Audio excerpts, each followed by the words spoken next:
7 de la mañana con 36 minutos, 7 con 36 minutos, en Punto Noticias a través de Radio Pichincha. Saludamos ya a nuestro primer invitado. Se trata del periodista Francisco Herrera Arauz, que está con nosotros vía telemática. ¿Cómo está, Francisco? Buenos días, qué gusto saludarle. Le acompañamos a Alexis Moncayo, quien le habla, Licenia Espinel.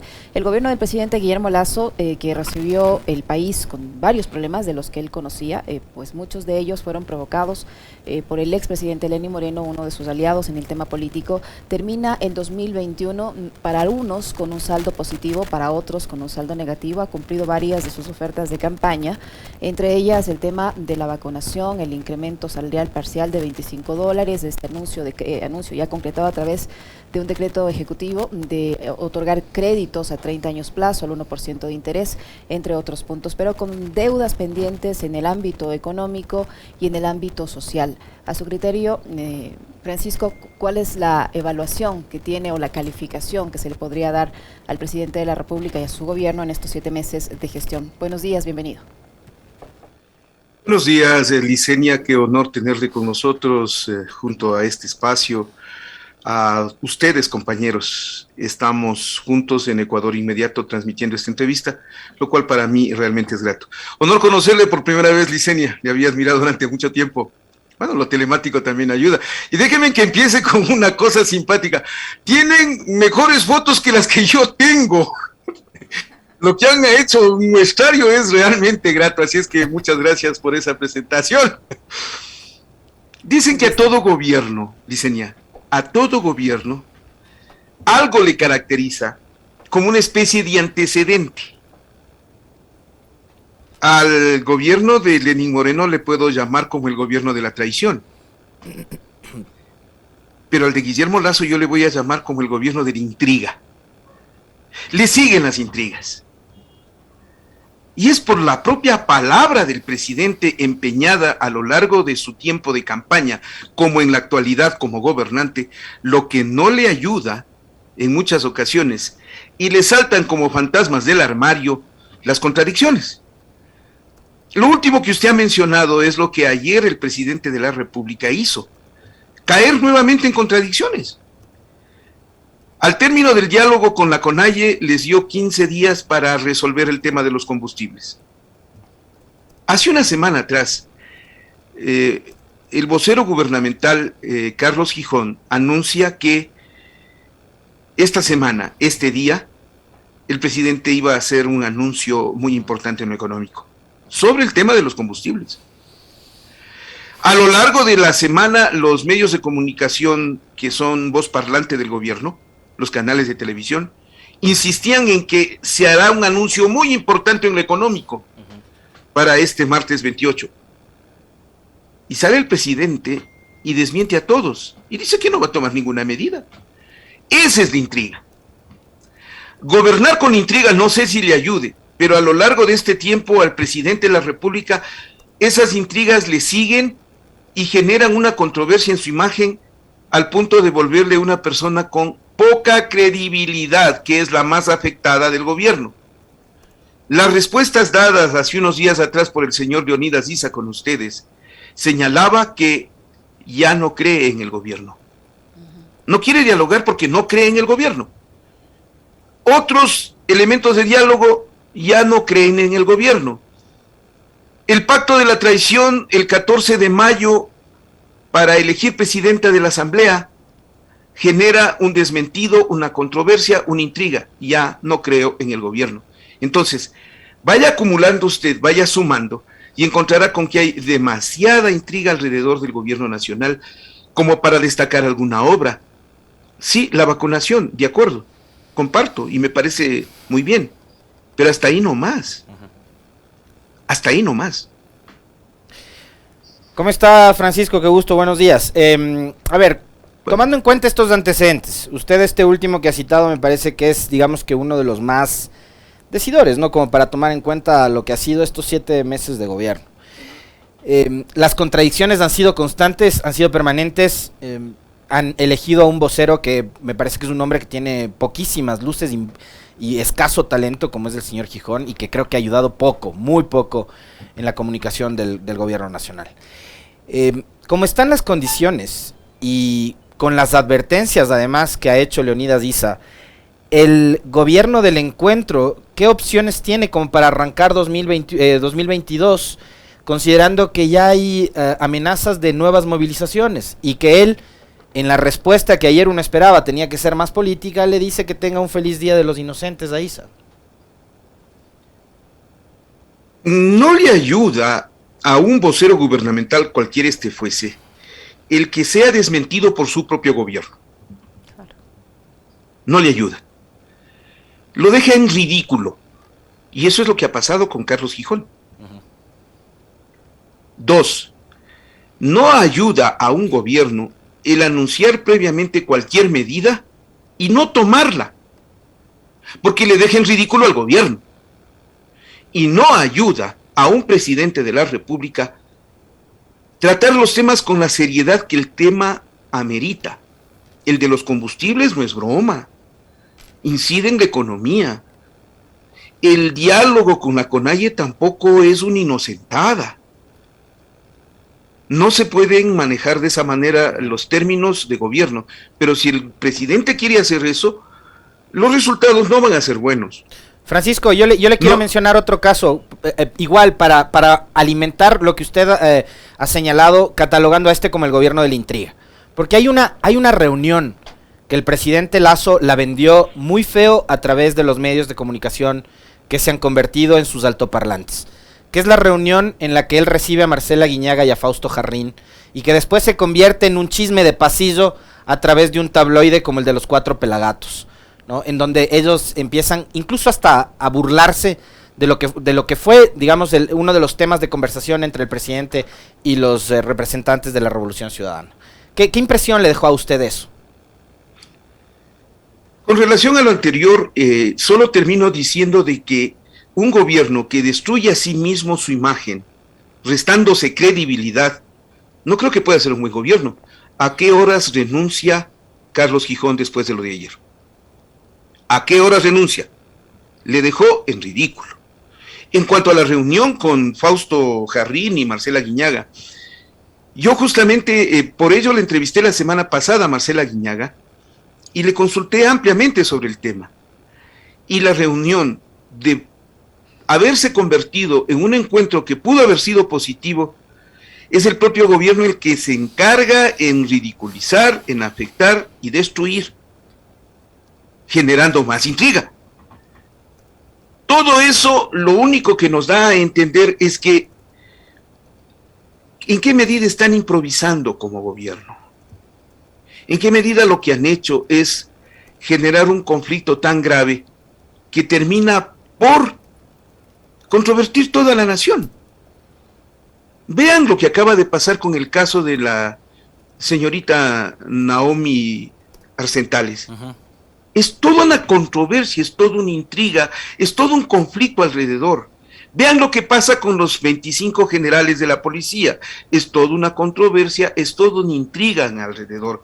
Vean lo que pasó con Freddy Carrión, detenido inocente. Toda una controversia, toda una intriga. Es decir, todo se ensucia con intriga. Todo se ensucia. ¿Quieren tener un gobierno de ese tipo? Bueno, van a terminar sucios ellos y ensuciando al resto. Así de claro.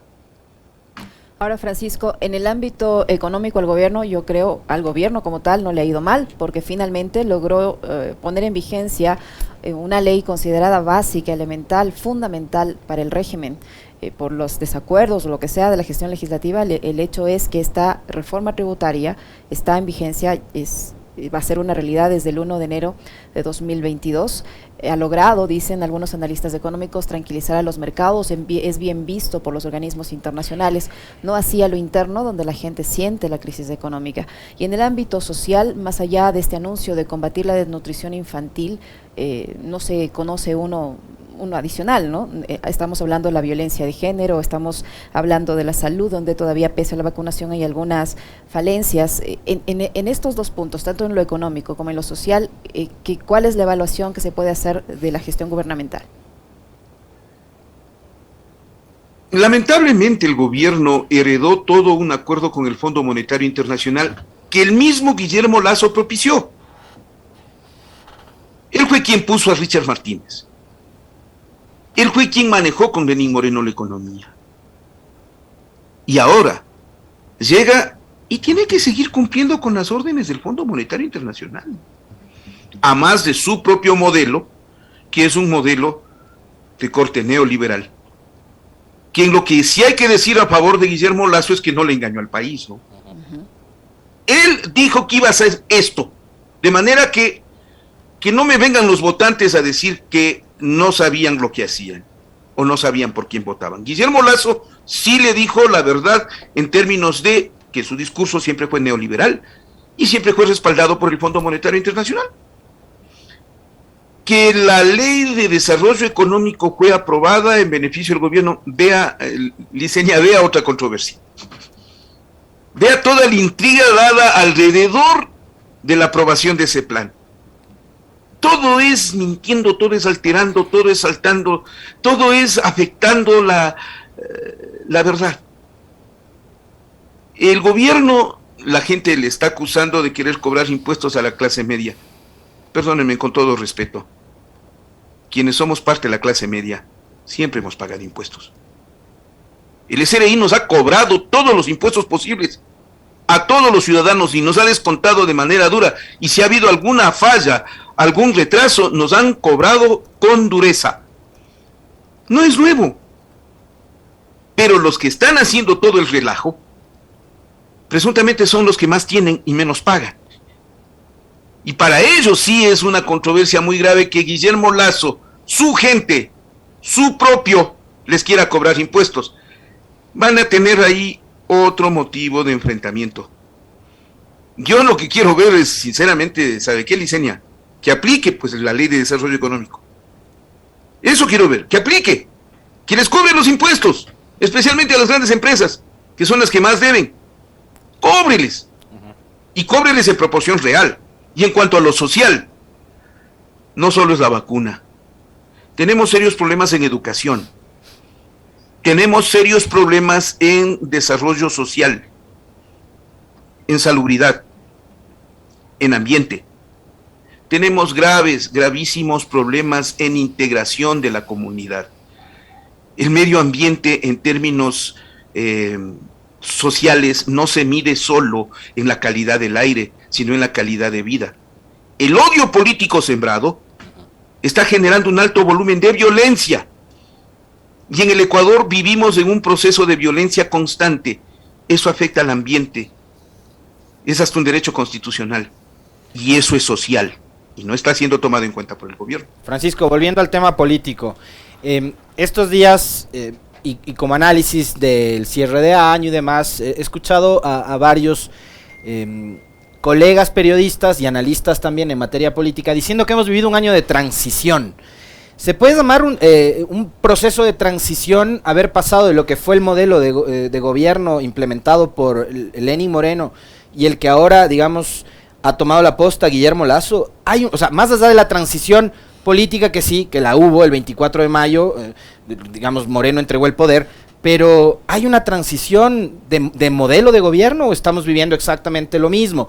¿Hasta dónde puede haber llegado el pacto de la transitocracia, además, ¿no? Del legado de Julio César Trujillo y toda la herencia que nos dejó, demandas que se vienen ahora por las decisiones de los herederos del Trujillato, del Consejo de la Judicatura, de lo que hizo el propio Pablo Celi, de lo que hicieron varios de los nombrados por Trujillo y por quienes lo acompañaron a él en la transitocracia? Este gobierno no va a tener paz por los graves conflictos generados por ellos mismos. Ellos fueron los creadores del proceso de transición con Trujillo. Ellos son los herederos directos del pestilente legado de Julio César Trujillo. Ellos hicieron todo lo que se hizo en tiempos de Lenín Moreno. Fueron sus cómplices y encubridores. Y por eso puede que me digan que es una transición, y yo hasta les puedo admitir que sea una transición, sí, pero es una transición a la perfección del modelo neoliberal que es el que han implementado desde los días de Moreno, tras dejar la Revolución Ciudadana, sí. Es solamente un modelo de perfeccionamiento para destruir al Estado, para privatizar a la nación y para dividir y fragmentar a la sociedad ecuatoriana con el odio político. Yo soy de la teoría que considera que el Ecuador está inmerso en un malvado plan que busca castigarle por haber elegido a la Revolución Ciudadana 10 años. Como Correa tuvo éxito, ese éxito tiene que ser destruido. Y castigar a ese país por haberle ocurrido la idea de ser progresista. ¿Y cómo? Forzando un gobierno de Lenín Moreno. O teniendo un gobierno como el del presidente Lasso, cuyo discurso es lo privado sobre lo público. La privatización, el modelo neoliberal y la confrontación social con el odio político. Están destruyendo lo público, Francisco. Ayer, por ejemplo, una de las últimas noticias que hemos conocido es que siguen votando gente del sector público. ¿Eso qué se traduce? Más allá de la famosa cantaleta de recortar el tamaño del Estado, de tener un Estado obeso, etcétera, etcétera, de la burocracia y demás, eso se traduce en que hay cada vez menos y peores servicios públicos, ¿no? En salud, en ir a renovar la cédula, la licencia, trámites que uno tiene que hacer.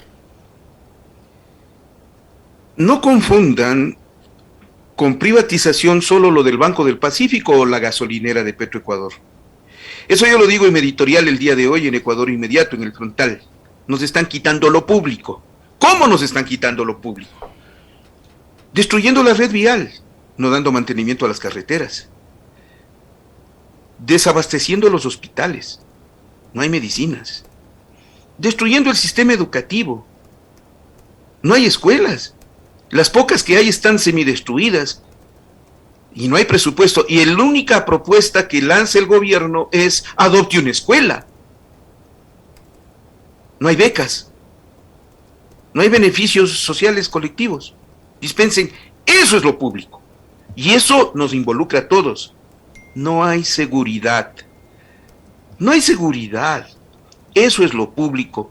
Están destruyendo lo público. Y me temo que eso seguirá para más. Lo del Banco del Pacífico es un fiel reflejo de cómo puede iniciar una campaña de desprestigio de lo público. Era el primer banco de este país. Ahora ya está descendiendo en los niveles de, no sé, de calificación del banco, al punto que ya está comenzando a aparecer como con COVID reforzado, con peste. Es que es más fácil venderlo, ¿no? Exacto. Correcto, Liceña. Quieren abaratar el costo. Es una forma inapropiada de manejar los bienes públicos.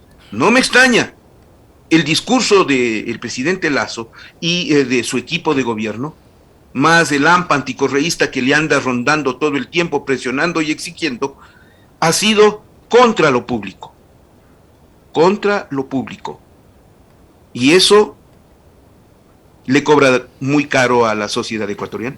Ahora, Francisco, hay que recordar que el presidente de la República en los primeros meses de gestión ofreció una consulta popular. Recordarán que él planteó una consulta popular. Yo no sé si se habrá olvidado del tema, pero es posible que en el año que está por comenzar lo vuelva a poner sobre la mesa, tomando en cuenta que tiene leyes como esta reforma laboral que ha anunciado que se va a socializar, que posiblemente no corran la misma suerte que ha tenido la reforma tributaria, que entró en vigencia por el Ministerio de la Ley.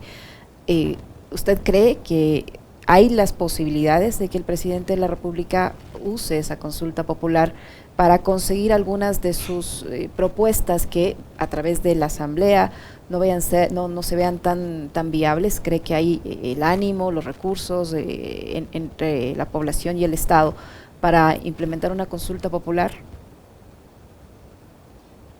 Yo, sinceramente, déjeme que sea duro, Liceña, por favor. Eso yo lo veo como una moneda de chantaje. Es decir, desde el principio, ni bien empezó la asamblea, el pacto de la traición le puso a Yori en la presidencia de la asamblea, y a partir de ahí la amenaza constante es la consulta para cerrar la asamblea o la muerte cruzada. Y con eso les tiene controlados y dominados. Y por otro lado, desde la Asamblea, los grupos que están coaligados con el gobierno, Izquierda Democrática, Pachacuti, Creo, los independientes, le chantajean al gobierno con los votos. Es un chantaje doble. ¿Me apruebas o llamo a consulta? ¿Me das lo que pido o no te doy los votos? Así no se gobierna un país. Otra vez, gobierno de la intriga. ¿Qué no se sabrá dentro de ese tipo de conversaciones y encuentros? Vaya usted a saber, como dice nuestro pueblo de manera muy culta, o como lo diría el querido profe Wilson Robalino, al que le mando un saludo cordialísimo. Dios averigua menos y perdona más. Francisco, en estos días vimos un debate en redes sociales, ¿no? Una discusión sobre si las izquierdas deben o no deben tomar en cuenta Correa y demás, que a mí me parece, como lo dije ayer en el comentario, me parece que es una discusión bastante estéril y absurda. Para mí Correa es un hombre que es transversal a la vida del Ecuador, que sobre él se habla cuando se habla de fútbol, de religión, de política, hasta de gastronomía, ¿no? En fin, pero esta semana Correa, que a propósito les cuento, va a estar mañana el expresidente con nosotros aquí a partir de las 8:10, conversando, la última entrevista del año, nos la ha concedido a nosotros, lo cual por cierto me encanta. Esta semana nos sorprendió en el diálogo con Jimmy Jairala y dijo, a ver, yo soy de la idea de unir, de crear un frente, pero un frente amplio, un frente patriótico y democrático, donde venga gente decente de la derecha como de la izquierda y de tales. ¿Cómo asume usted esta última declaración y la postura de Rafael Correa con respecto de el momento político que vive el país y este llamado a la unidad?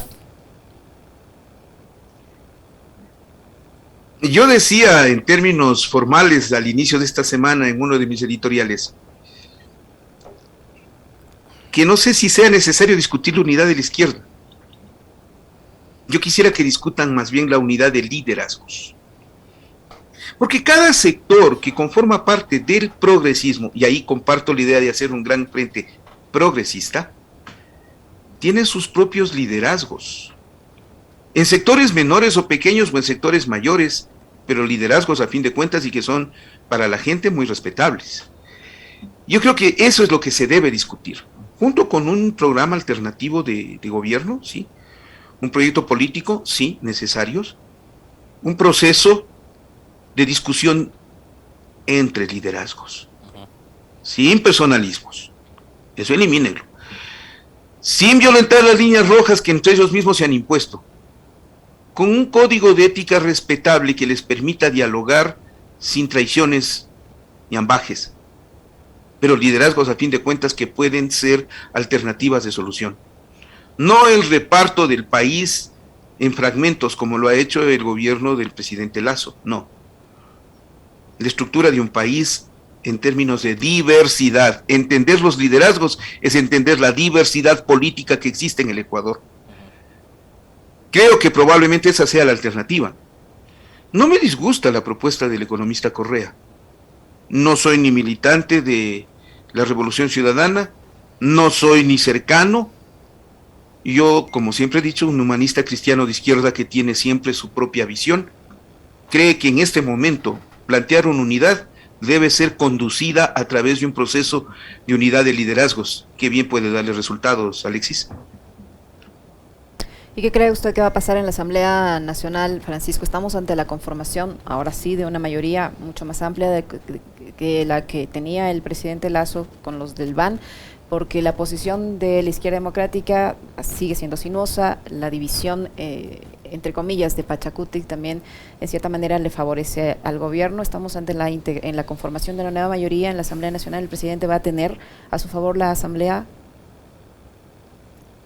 Mientras tenga la moneda del chantaje, sí, Licenia. Es decir, es nítido. El gobierno tiene una moneda. Le cierro la asamblea. Le lanzo al país en su contra.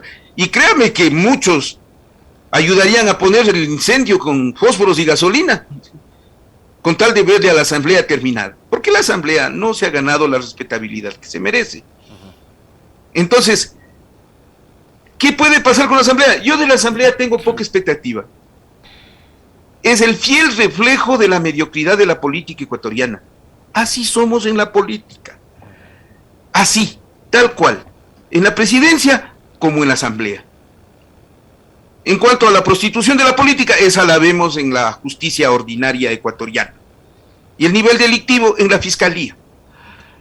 Con la policía, bueno, vea todo lo que está pasando como para dudar hasta de su propia presencia institucional. Entonces, sinceramente, la asamblea no goza de la confianza. Cuando uno no confía, no sabe a qué atenerse. Y la falta de confianza en la asamblea le pone al país en una circunstancia en la cual cualquier cosa puede pasar en esa asamblea, Liceña, cualquier cosa. Y no buena precisamente. Repito, gobierno de la intriga. Eso es lo que están manejando. Hablaba Francisco Herrera Arauz a propósito de la unidad y él decía unidad de liderazgos. ¿Cuáles son esos liderazgos que deberían sentarse a hablar precisamente de la unidad, pensando y teniendo como objetivo y como bien supremo el Estado, ¿no? Y los 17 millones de ecuatorianos mirando más allá de su banco, mirando más allá de sus empresas, de su grupo de amigos, de su club de panas? ¿Cuáles son esos liderazgos que usted cree que deberían sentarse a conversar con el Ecuador como tema central de conversación, Francisco? Empezaría por los grandes grupos, las grandes mayorías políticas, que las hay. La izquierda tiene una gran mayoría política, que es la Revolución Ciudadana. El movimiento indígena tiene una gran mayoría política con la CONAIE, más que Pachacuti, con la CONAIE.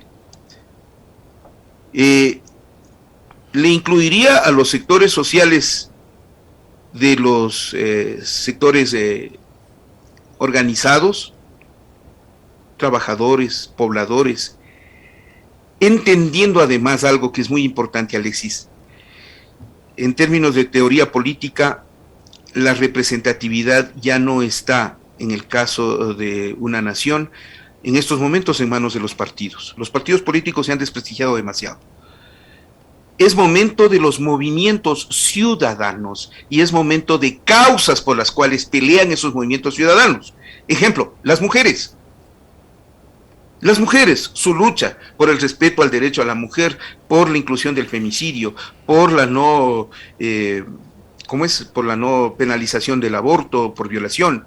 Esas son causas por las que luchan los ciudadanos, sin agruparse en un partido político. Esos sectores deben estar representados en una conversación abiertamente en pro de una línea progresista. La derecha tiene su propia representatividad y hay que respetar la representatividad de la derecha. Mientras la derecha constituya un factor de equilibrio en el debate, se la respeta. La izquierda o la extrema izquierda deben entender también que tienen que jugar un rol democrático y ese diálogo entre liderazgos incluye esa obligación de respetar la democracia. No puede ser que estemos dando golpes de Estado en golpes de Estado a cada momento.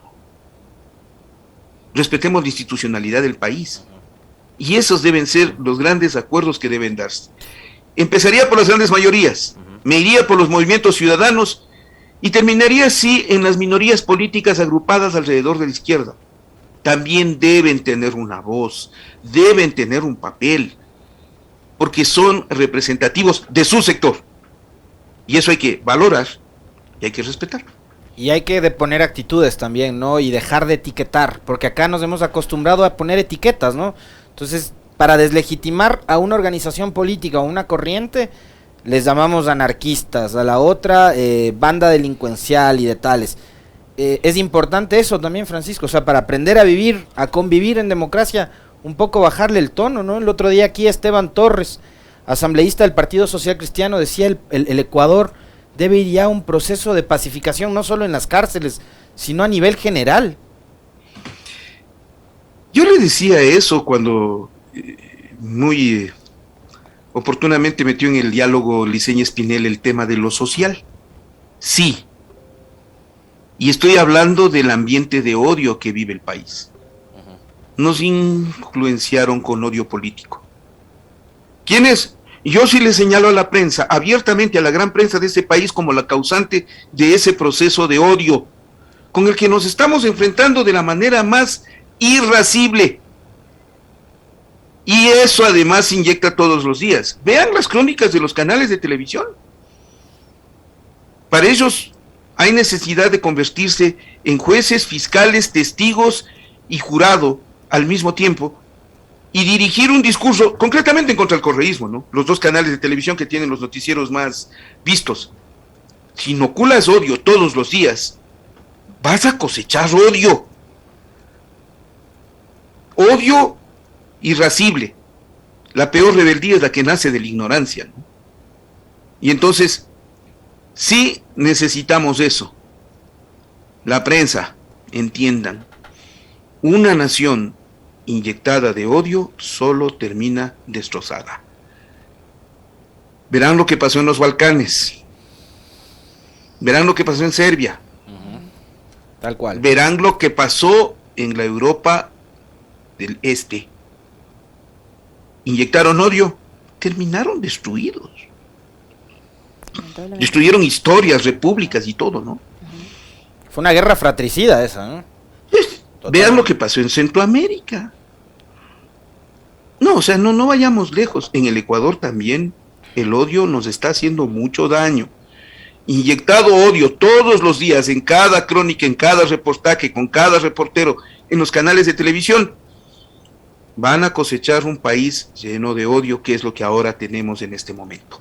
Ellos son los culpables. Yo sí les culpo a ellos. Yo sí les culpo a ellos. Y eso se regó después a las redes sociales.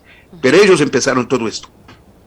Muchísimas gracias, Francisco. Un gusto conversar con usted, muy amable. Muchas gracias por su tiempo y por este análisis que nos ha permitido compartir.